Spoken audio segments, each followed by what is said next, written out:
বিধানসভা নির্বাচনের প্রাক্কালে দীর্ঘদিনের ভোগান্তির অবসান, এলাকার মানুষের আন্দোলনের সফলতা, অবশেষে প্রতিশ্রুতি পূরণ। স্বাধীনতার পর প্রথম পাকা রাস্তা, কথা রাখলেন জেলা পরিষদ কর্মাধ্যক্ষ। পথশ্রী প্রকল্পে রাস্তার শিলান্যাস হতেই খুশির হাওয়া এলাকায়। মালদা জেলার হরিশ্চন্দ্রপুর 1 নম্বর ব্লকের মোবারকপুর কালীতলা এলাকা। এই এলাকায় টেংরিয়াপাড়া এসএসকে থেকে কালীতলা মোড় পর্যন্ত প্রায় 1.5 কিলোমিটার রাস্তার বেহাল দশা। স্বাধীনতার পর থেকে কোনো দিন পাকা হয়নি এই রাস্তা। মাঝে ইট দিয়ে রাস্তা হলেও তাও ভেঙে গেছে।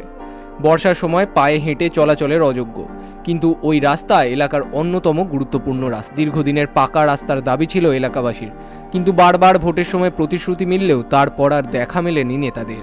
কিছুদিন আগে রাস্তা নিয়ে তুমুল বিক্ষোভ হয়। অবশেষে কথা রাখলেন স্থানীয় জেলা পরিষদ সদস্য তথা মালদা জেলার পরিষদের কৃষি কর্মাধ্যক্ষ রবিউল ইসলাম। তার উদ্যোগে শুক্রবার এই রাস্তার শিলান্যাস হলো।